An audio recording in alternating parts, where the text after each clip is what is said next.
What's going on YouTube? This is Boxingwave and we're back with the Wave Report number 6. Alright? It's going to be a short episode today. Really short episode. Just want to get through a few topics that's been going down this week. Before we get started, a few things. I am going to do a 2022 year wrap up like I normally do. A year review. Give you some of the best fights. We're going to talk about some of the best fights, some of the best knockouts, fighters of the years, prospects of the year. I'm working on it. All right. Probably going to do it. I normally do mine in the first week of the new year. All right. So probably maybe by the first or second I have it out. I just don't want to count out Ioka and Franco that's going on this weekend. So that's part of the reason why I haven't given you any awards yet, because I don't know how that fight is going to be. That might end up being fight of the year. You just never really know. All right. Speaking on that fight is December 31st Eastern time. It's at 5 a.m. in the morning. Over there is going to be late in the evening, right before the New Year's starts for them.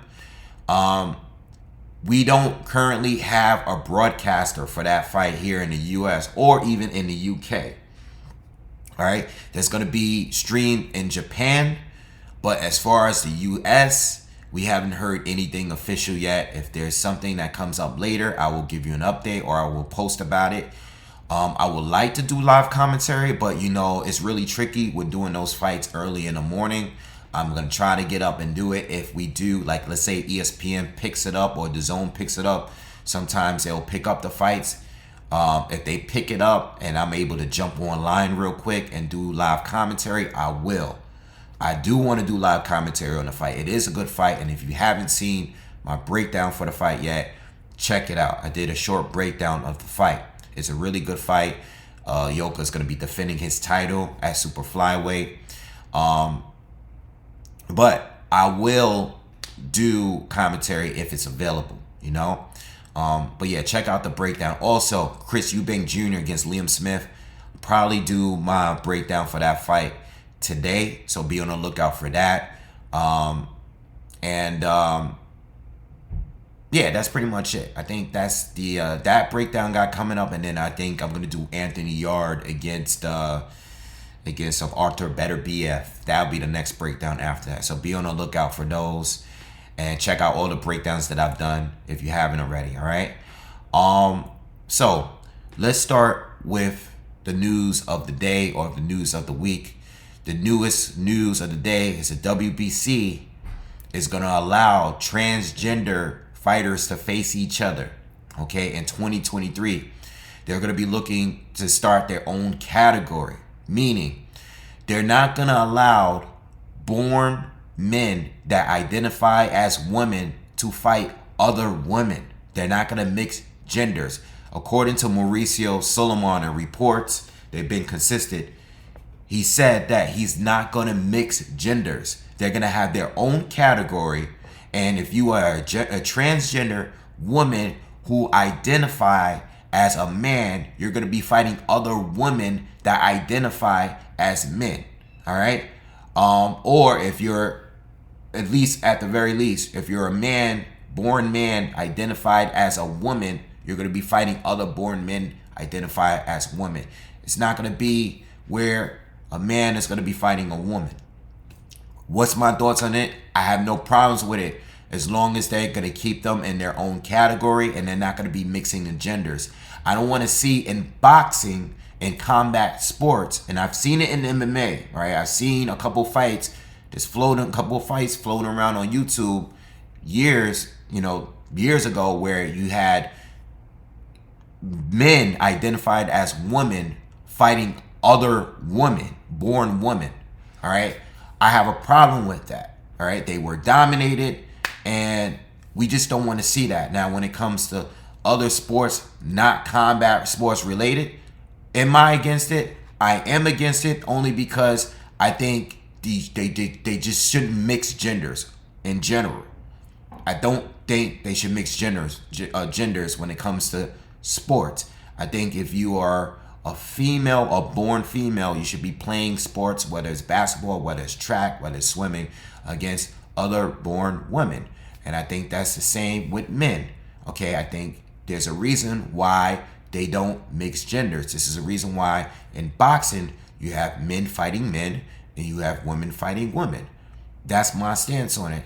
Now, as far as transgender men or women competing in sports, I have no problems with that at all. As long as you're competing against other transgender men or women, that is fine. Just like the way we have it with males and females. We separate the two. That is fine. I think I want the same for transgender men and women. I think that's fair. I don't think there should be any problems with them competing. So in 2023, the WBC, all right, and only the WBC at this point, they're coming out and saying that they're going to make a new category for transgender men and women to compete in box. And I think that's totally fair because anybody should be able to box. Okay, I think, I don't know if there's any history. I'm sure there's probably some history of boxers, transgender boxer. Maybe there is, maybe there's, I didn't look it up. All right, but I know with MMA, I've seen fights. All right. With that being said, I have no problems with it as long as that they are in their own category. The WBC are known to be, you know, creating newer opportunities for people, newer divisions, newer titles, and now they're creating a new boxing category with a new gender or specific genders of transgenders to fight each other. I have no problem with that. If you're not into it, then don't watch it. But as far as them mixing the genders and them fighting each other, I would be highly against. I'd be extremely against that. And that's not what they're doing as from what Mauricio Solomon, the president of the WBC, is saying. All right. So yeah, that's my stance on that situation. Now, next topic. Francisco Estrada says he is willing to fight the winner of Kazuto Ioka and Joshua Franco. All right, that fight is this weekend. I just said that the fight is going to be this weekend.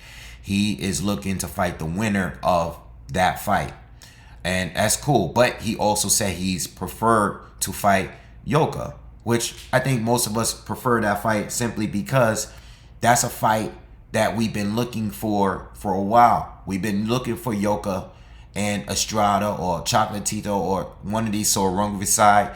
We've been looking for Ioka to fight one of these guys, you know, and being that Ioka is like a 4-division champ, just like Estrada. I think Estrada might be a 3-division champ. All I know is that the both of them won a lot of titles in different divisions, and I would love these two to fight each other. They're around the same age, you know, they're around early mixed pushing mid-30s at this point. And I would love the two to fight. You know, Estrada just won against Chocolatito. That trilogy is over. Maybe we get a 4th fight at some point. I don't know. But being that we had the trilogy and Estrada won, whether you think he won or not, I would love for him to unify. And I would love for more of these guys to unify at super flyweight. So I'm all for the fight. And I like that he prefers Ioka over, you know, Franco. Now, if Franco wins a fight, then you got to fight Franco. It is what it is. But I just want unification at this point at this division, you know, with all of these guys. There's still a lot of fights that could be made. And I just want unification, you know, at this point. That's all I want. And I'm glad that Estrada has come out and said that he's willing to fight the winner of this fight. Because I'm all for it, you know, and I think it's long overdue, especially when it comes to Ioka and Estrada and Roman Gonzalez. I've been wanting to see that fight for years between, you know, Ioka and one of those two, all right, if not both. All right, so I'm cool with it. Again, I did my breakdown. I think Ioka is going to win a decision, all right? I'm leaning towards him, but Franco has a good shot. You never know. He's younger, you know, and, you know, maybe he could pull it off, you know? So we'll see, all right? Moving on. Rashidi Ellis, he comes out and says that he wants to fight Jaron Boots Ennis, all right? Now, we know that he's going to be on the undercard of Tank and Hector Garcia, which is next week, which we're not even sure if that's going to happen because we'll get to that with all the domestic issues with Tank. Now, I don't know if the fight is going to go down, but Rashidi Ellis is going to be on that undercard, right? And he's come out and said that he would like to fight Jaron Boots Ennis if the money is right. You know how that means. Now, the money should be right, of course, for all of these fighters, but that's what he says. He's willing to take the fight. Now, I saw a video on YSM YouTube channel, YSM Boxing. They did an exclusive interview with Boozy Ennis, who is the father and trainer of Jaron Boots Ennis, right? And he said that in that interview, he said that he was told that the fight with Ellis was offered to Team Ellis, and Team Ellis had turned it down. All right, they turned it down. They offered him the fight, and he turned the fight down. This is what he's saying. This is what he said he heard. All right, I don't know how much truth there is to that, but this is what he's saying. Outside of that, he said that they're not really interested in Rashidi Ellis because Rashidi is ranked too low in the sanctioning bodies. All right, he's ranked like, around 10 or maybe a little higher than 10 or maybe a little lower, but he's not looking to fight guys that's like in the top 9, top 10 area. He's already at number 1. He's looking at fighting only the top 5 ranked guys because they're pushing towards a title fight. I mean, he's already a mandatory with the IBF for one of Spence's straps. So he's not looking backwards to fight Rashidi Ellis. But I'm sure, if the money is right and the opportunity is there, right? If there is an opportunity in a window to fight Rashidi Ellis because he can't get a title fight with Spence or with Bud Crawford, or if he can't get the winner of Ortiz and Stanionis, I'm sure that, Rashidi Ellis, being that he's a Showtime fighter as well, you both on the same undercard, you both on the same division. If they can't find an opponent like they can't now, because this is part of the reason why he's fighting Karen on that undercard, this would be a good fight, because yes, Boots, as far as rank, yes, he is ahead of Rashidi Ellis. All right, he kind of breezed right past him because Rashidi was with Golden Boy. He was very inactive. All right, he fought Alexis Rocha, which is his career-defining win up to this point, and that was in 2020, and he sat out for 2021, and he just had a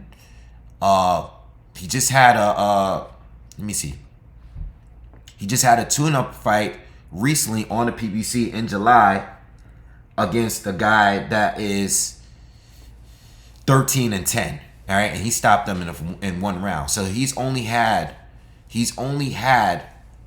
one round of fighting in the last 2 years. One round. So he's been very inactive. And to be honest, after this fight, maybe it should be time for him to get this challenge. But he probably shouldn't have fought Jaron Ennis after having that one rounder. Because Jaron Ennis, and even though he hasn't been active this year, he's been a lot more active in the past few years. A lot more than Rashidi Ellis. So, with that being said, he's going to be, Rashidi Ellis is going to be fighting Roman Villa. And this guy is from Colombia. He's Colombian, but he's from Venezuela, all right? He's born in Venezuela, and he's been living there. And I looked up the guy. There are some YouTube videos, not the greatest footage, but there are some fights. Villa is 25. He got 25 wins with 24 knockouts. All right, so he's knocked out every single fighter that he's fought outside of his last opponent, who he went 8 rounds with. All right, and he only has one loss, a split decision loss back in 2019. On BoxRec, he's ranked 23. I don't know where he's ranked within the sanctioning bodies, but I've never heard of this guy. All I know is that he's the #1 fighter in Colombia on BoxRec. All right, and I know he has a lot of KOs. And based on what I've seen on the footage that's on YouTube, he's very, very heavy-handed. He sits down on pretty much all of his punchers. punches. He's not the most polished boxer, all right, but he has power. You know, he has a lot of power, and this is who Rashidi Ellis is facing. Now, this guy, not for nothing, but following Rashidi Ellis's career, there's only two guys that I felt were more experienced and were, you know, as far as resume is concerned, was better than Villa.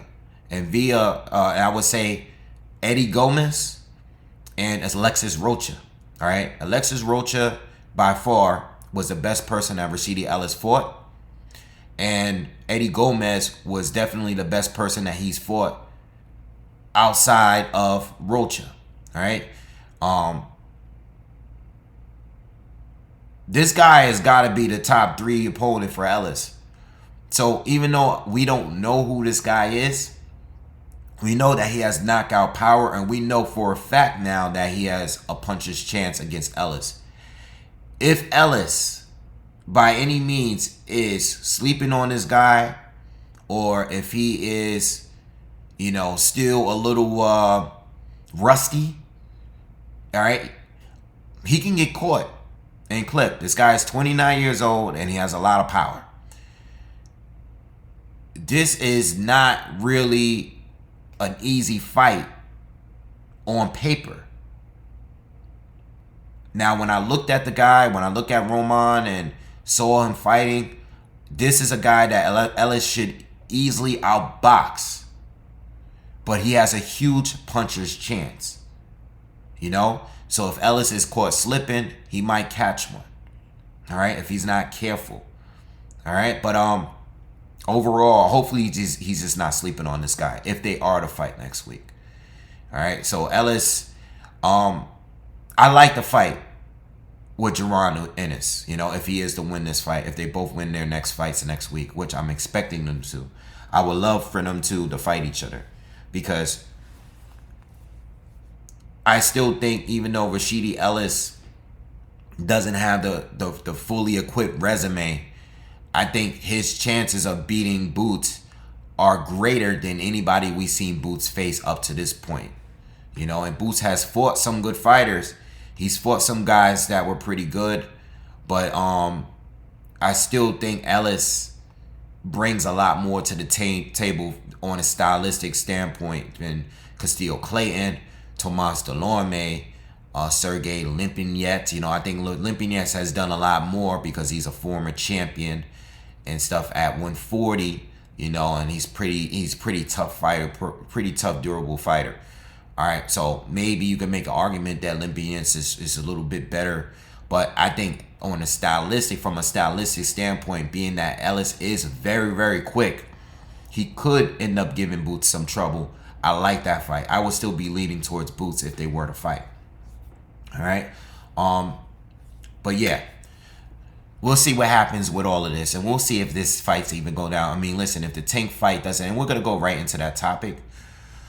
If the Tank fight doesn't happen, hopefully Showtime just give us the card anyway on the regular Showtime, not being a pay-per-view. Hopefully they can just broadcast the fight, this card, because I do still want to see Demetrius Andrade fight.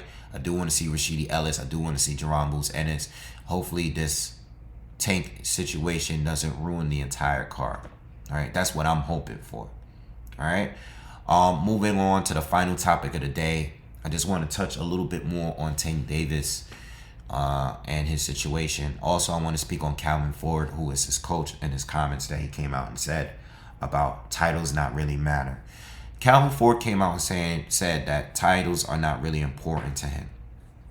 And I just wanted to touch on that topic, because I think in certain situations, I don't think they matter. I think that titles could, you know, and sanctioning bodies could screw up things at different points in different fighters' careers. I think sometimes the sanctioning bodies get too involved in fights that we really want. You know, there are fights that we want, and because of the rules, they can ruin fights. I think, like I've said this in a scenario, and I'm going to give you a few scenarios. If Fury and Usyk can't be for Undisputed, let's say if the mandatories or one of the mandatories that Usyk now has, if they are strict and they are willing to strip Usyk for one of those titles because he doesn't face a mandatory and he faces Tyson Fury instead, they should move forward and fight each other. You know why? Because it would determine who's the best in the division. All right? We know who Fury beat. He's beaten Wilder, former champion. We know who Usyk beat. Anthony Joshua, former champion. Those two are the only two left. Outside of them, you have mandatories guys like you got Andy Ruiz. You got top guys like Joe Joyce. All right, but we know who those specific guys, Fury and Usyk, beat. The title should not get in the way of that fight. Even if they're not going to be technically not be undisputed, they're going to be viewed as undisputed or the top dog in the division. You know? Because whoever wins that fight will still be undefeated. So in those cases, the title shouldn't matter. It should matter as far as historically, you're going to be undisputed, right? But we're going to remember you as the man that runs the division. Yet, yes, there's still other fights we could get. We still can get Fury and Joshua. You know, we still can get Joshua and Wilder. You know, we can get Usyk and Wilder. All right, so there's different scenarios and different fights that still can go down. But right now, as of right now, Usyk beat Joshua, took his straps. Fury beat Wilder, took his strap. That fight should happen. All right. Other scenarios like, let's say, Inoue, who just beat Paul Butler. Most of us rated Inoue high before him beating Paul Butler and officially became undisputed. But there's certain instances where your toughest challenge wasn't a challenge you faced in your undisputed matchup. We got that with Inoue is a prime example of fighting Paul Butler. Terrence Bud Crawford is a prime example when he fought Julius Ndongo. All right, Ndongo at that point probably wasn't his toughest opponent. I think at 140, Victor Postal was the toughest opponent. At 135, I feel that Gamboa was his toughest opponent. Okay? Julius Ndongo was not that guy. But Julius Ndongo was undefeated at that time, and he did hold the title, the final piece of becoming undisputed. He had that. So Crawford had to go through him to become undisputed. Inoue had to go through Paul Butler to become undisputed. Now, if there was this is where a scenario where a title would not matter. Let's just say the Stephen Fulton fight at 122 was on the table before Inoue fought Paul Butler. In that scenario, let's just say Inoue opted out and becoming undisputed against Paul Butler by taking the bigger challenge against Stephen Fulton. Right? Now, this is not a realistic thing. It could be a realistic thing, but I'm just giving you a scenario. Those are scenarios where I say, well, yo, I would rather see the Stephen Fulton fight. Why? Because we were talking about the Stephen Fulton fight even before the Paul Butler fight. No one cared about Paul Butler. The only relevant part about Paul Butler in that fight is that Paul Butler had a title that Inoue needed to become undisputed. Right? Paul Butler didn't even win that title by beating the champ. Paul Butler has never beaten any notable names in his career. So no one cares about Paul Butler. Right? Let's be just saying, not trying to take anything away from Paul Butler, but let's just be honest. All right? So if there was a chance or opportunity where Inoue say, you know what, forget this, I'm going to fight Stephen Fulton instead. Because that's a bigger challenge. That's a bigger fight. That is a more accomplished fighter. Stephen Fulton has a great resume, right? And he's unified at a higher division. Legacy-wise, that is a much bigger fight, a tougher challenge, and respectable fight for Inoue than Paul Butler. But Paul Butler makes him undisputed. Now, if you ask me, who do I want to see fight? I'm going to say Stephen Fulton. I know there's undisputed there, but If Stephen Fulton is right there and you have a window to fight him, go and fight him. It's not like people are going to say, a new way Doug Butler. You need Doug Butler to go to Stephen Fulton. So these are scenarios where I feel like when it comes to titles are not that important. But, and this is a huge but, and this is related to Tank Davis. Titles are important when the best in those divisions are holding the titles and you're not fighting them.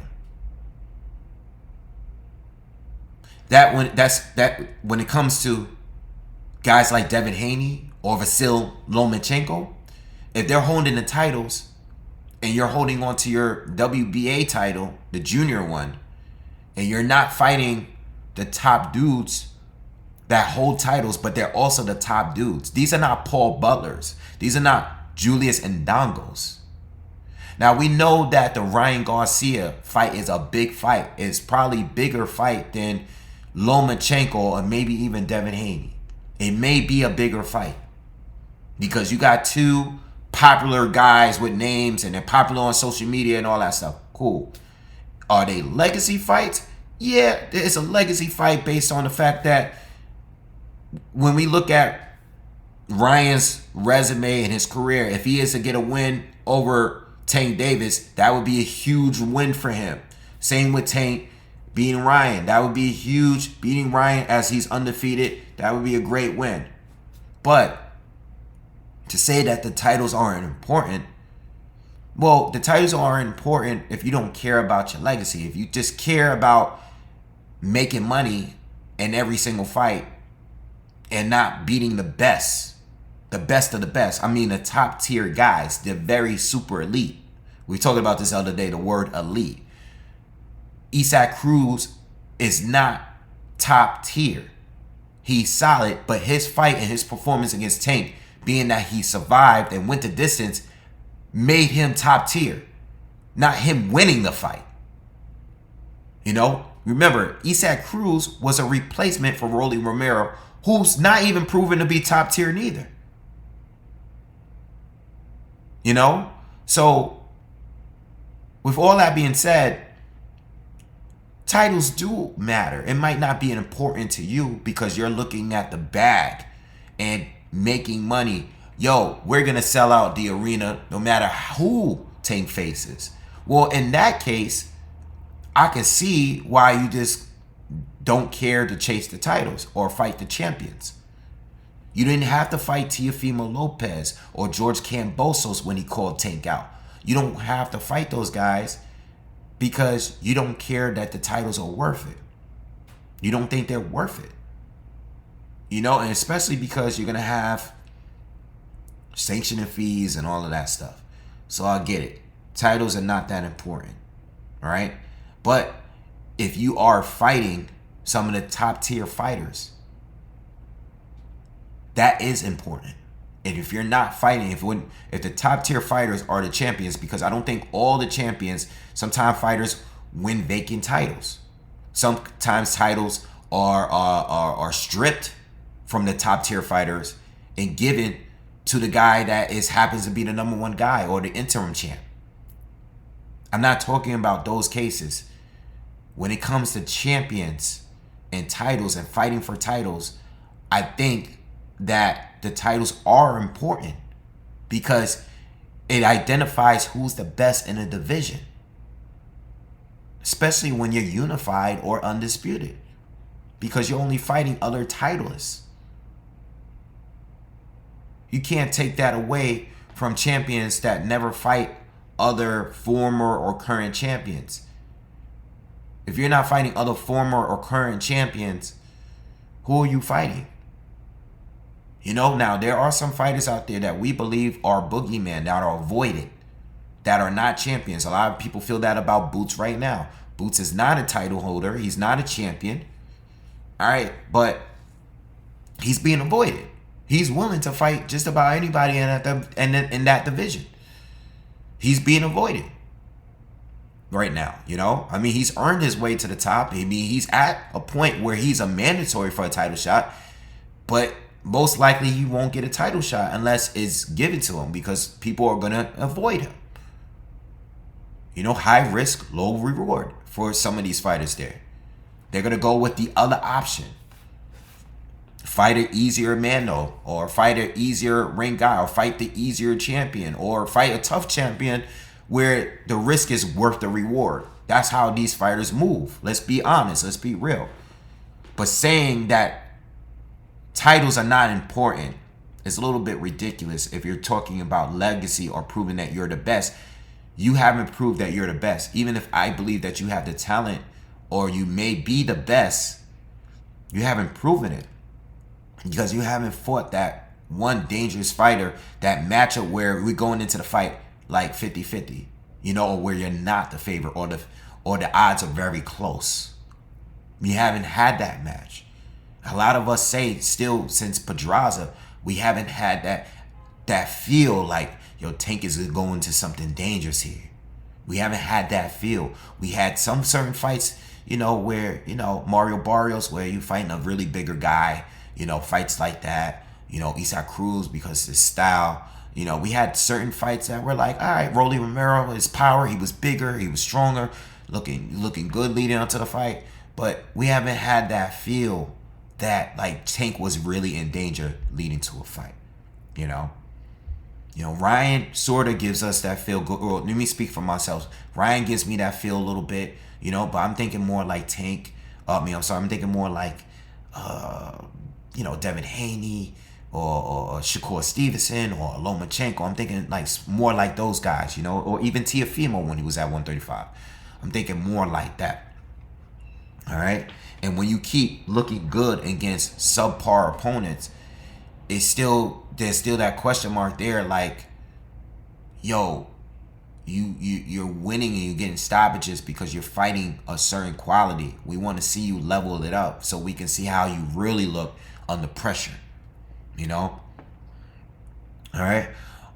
So I just wanted to react to that statement because, you know, I think I've said this before.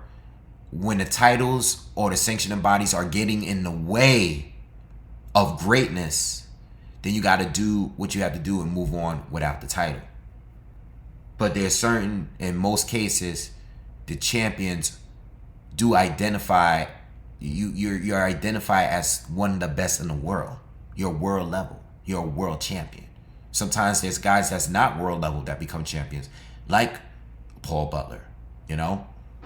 I don't know. I was just trying to give you as many examples as possible. Now, as far as this the domestic thing with Tank, I made a video yesterday morning with not knowing much. You know, we just knew that Tank was arrested in Florida. We know he caught a battery charge, and we know it was domestic related. We didn't know who it involved. Okay, we just knew it was domestic. And I explained that domestic could be your partner or it could be family. All right, it could be your brother. You know what I'm saying? We didn't know who. But a lot of us expected it to be a woman, maybe his baby moms. I found out that he has 2 baby moms now. I didn't know there was 2. I don't believe that this is the girl from the last domestic issue, you know, incident. But the reason why people believe that it's going to be a woman is because he has history of it. We've seen him on camera yoking up his baby mother at a sporting event and putting hands on her. Yeah, he didn't hit her, or we didn't see him hitting her, but we seen him put hands on her in public. In public. So it's not like people are making this up. You know? It's not like we'd never seen it before. Now, if it was like Ryan Garcia and we heard about it, you know, people be a little bit more on the fence or whether or not it's true. But once you've been involved in it and it's on video, and people will look at that situation and say, hey, if he's doing that in front of a large amount of people in a basketball court where there's a lot of people are there, what is he doing behind closed doors? This is how people look at things, right? So with this situation, we don't know yet if the fight is going to go on or not. Now, Tate has been, he got released from jail. And I said yesterday, he's probably released. He got out on $1,000 bond or whatever. People say, well, the bond is so cheap. It wasn't that serious. The bond is so cheap. Well, it's not that serious if you hit somebody and you bust their lip, because it's not like a serious injury. You know what I'm saying? Like, I guess battery is like assault, like in other places. If you're getting the lowest charge of assault, I'm assuming it's just a misdemeanor, regardless of it being domestic. It's just a misdemeanor. So there's not going to be a large price to pay to get out. You know what I'm saying? You didn't get caught with a gun. You didn't shoot somebody. You didn't rob somebody. Strong arm. It's not that. You go outside and you go to a bar and you punch somebody in your face and they press charges and you go into jail. You're not paying a lot to get out because you just literally punching somebody or slapping somebody. Well, in this case, you're slapping somebody with a closed fist, which is what is being reported. So with that being said, Tank is out and he takes to social media and he makes some posts and he deletes it. He says on Twitter, I think he said on Twitter, when he's asked, is the fight still going down? He says, man, I don't even want to fight anymore. He goes on Instagram. He's posting pictures, I guess, with his child's mother. And he's showing pictures of, so I don't even like talking about this stuff. He's posting pictures he's posting stuff that's going on in the house, And then he makes a long message saying, he's trying to defend himself. He's like, look, basically insinuating that this whole thing is a setup, and someone is trying to get, to have to pay $300K for somebody faking this. And he's basically saying that he's being set up, all of this is just a setup and none of this is real, and they're just trying to get money out of me. Everybody's trying to get money out of me. And in the media, they're all trying to get money out of me, and he's basically not taking ownership to anything that happened. Look, man, and what I said in my video yesterday still stands. I went a completely different route from everybody else, like I normally do. You know why? Because I don't know exactly what happened. And I don't know if all the allegations are true. But what I said yesterday, I dug deep about how he's moving and the people that's around him, and versus the people that used to be around him. Floyd Mayweather, all right? I went into the history of their relationship, on what Floyd has confirmed and said that he was trying to get Tank to do by moving him out in Vegas full time so he could focus on boxing full time. I mainly spoke about discipline. I spoke about domestic stuff, but I spoke about the people he's keeping around him. I don't know if he's a monster. I don't know if he's just attacking people. I do know that he got charged with assaulting by striking and hitting whoever it is he hit. Whether it's his baby mama, whether it's some other, I don't know. Because we don't even know that.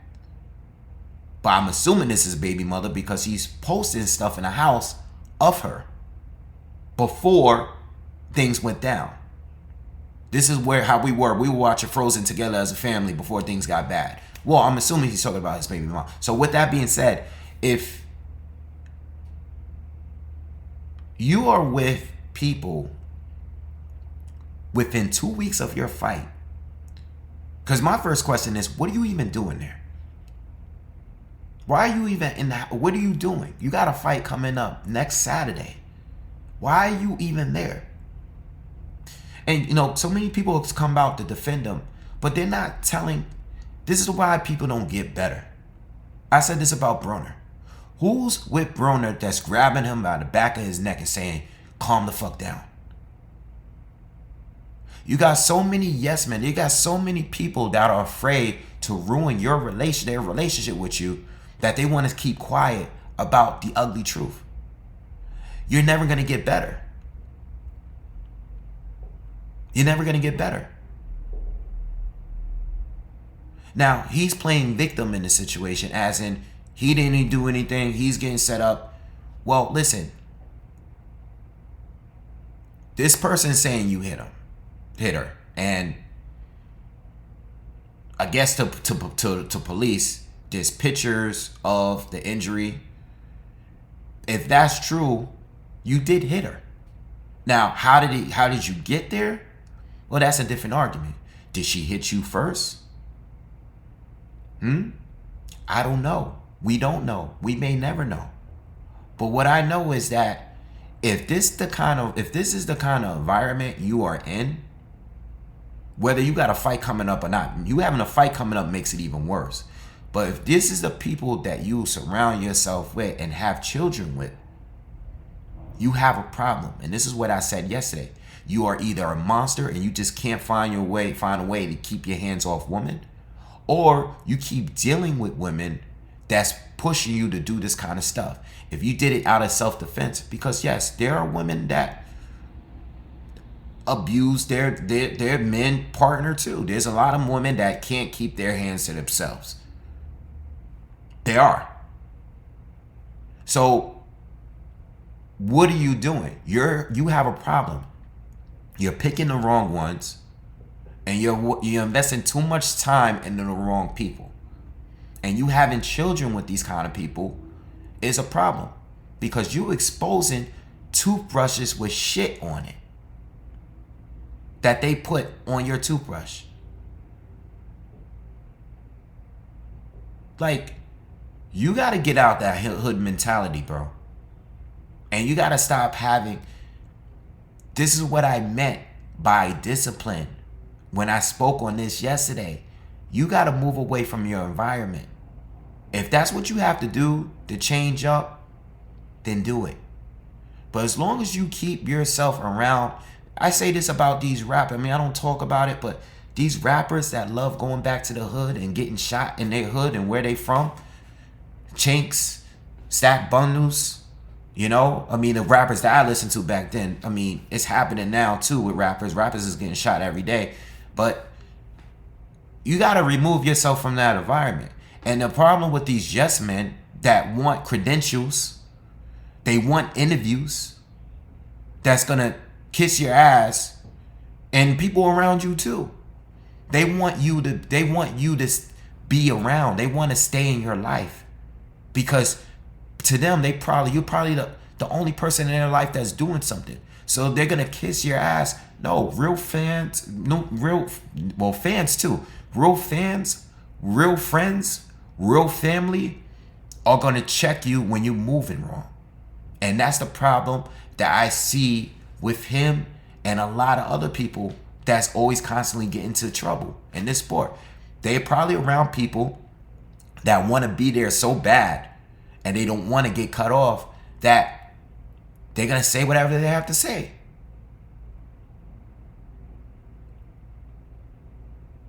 They're not going to hold you accountable. You're not holding yourself accountable to anything, clearly. But the people around you are not holding you accountable for anything. So how do you get better? How do you improve? How do you improve yourself?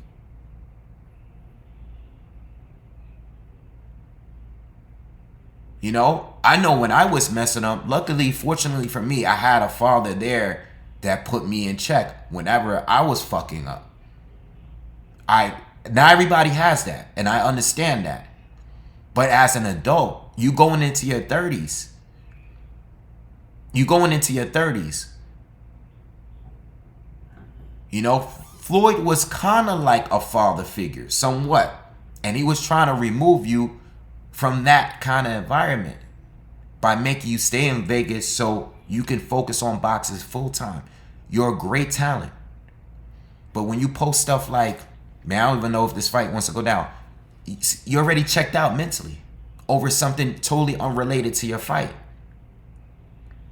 And if it's true that you got to pay people $300,000 that's making false accusations about yourself, what do you have to change? You have to change something. Because let me tell you something, and a lot of his supporters, a lot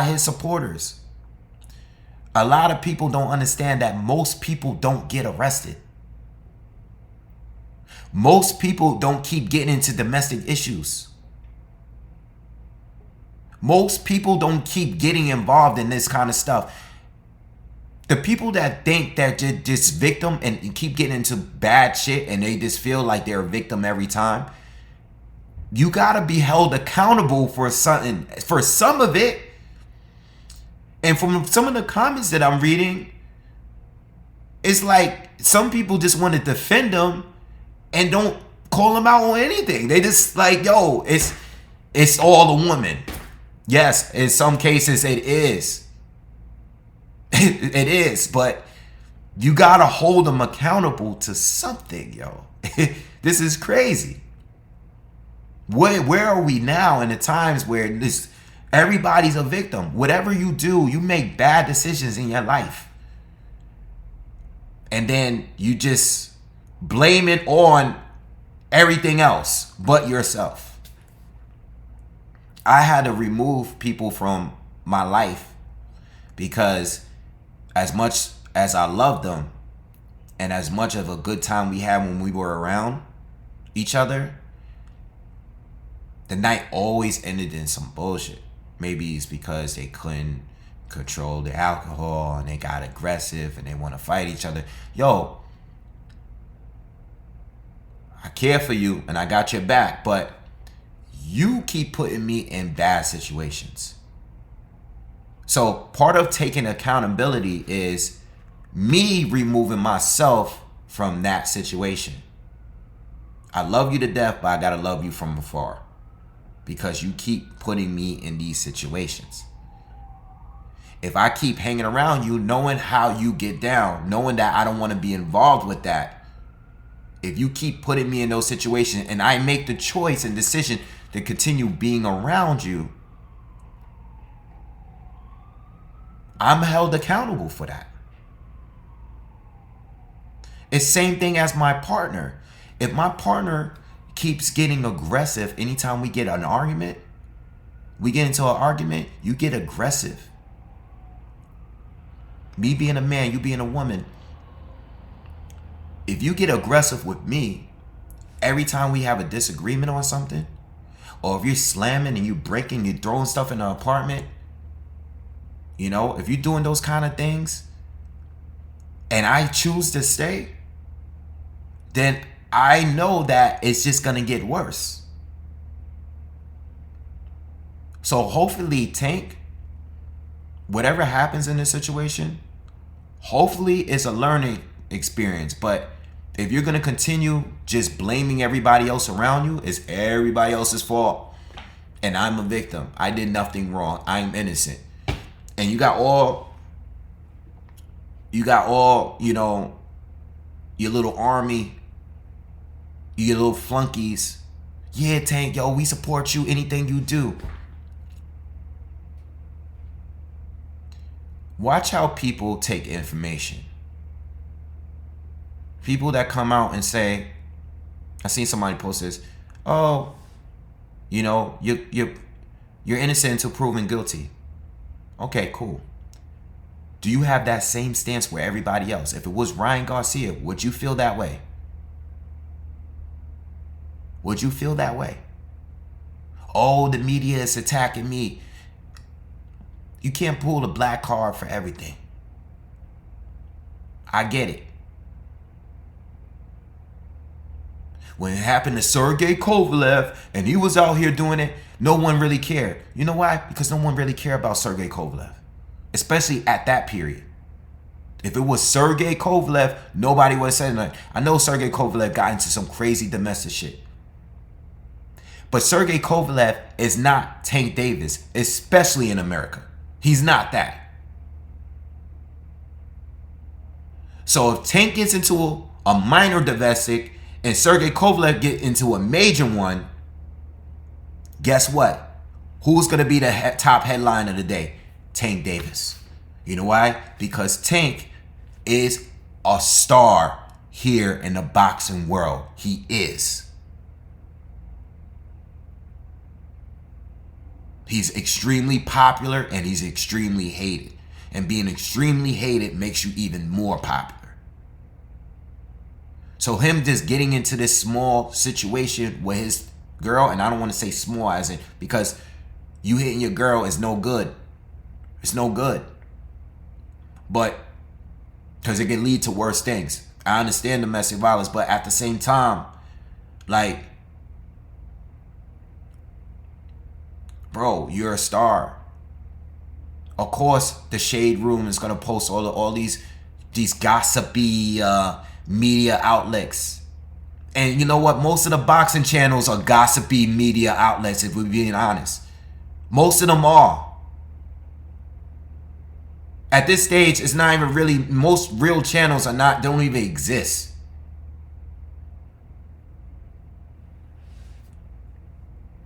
As far as the fight happening, yesterday I didn't feel like the fight was, I think the fight was still going to go down because I figured that he was already out and they were going to just let the fight continue. I'm not so sure now because I don't know if they're willing to risk taking a loss because he's not focused. He's clearly not focused. You know, he's not focused. He's not focused.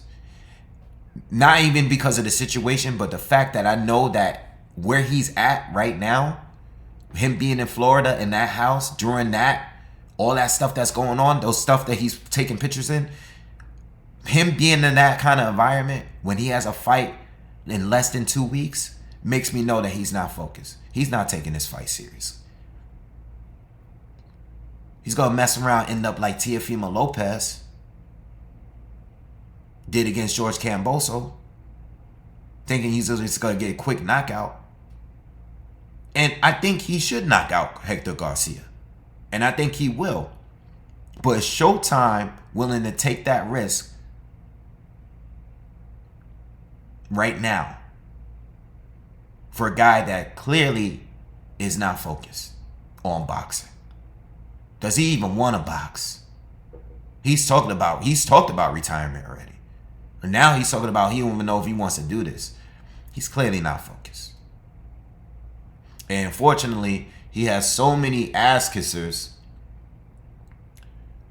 that he's never going to correct his issues because you got a bunch of people that's just telling him what he wants to hear.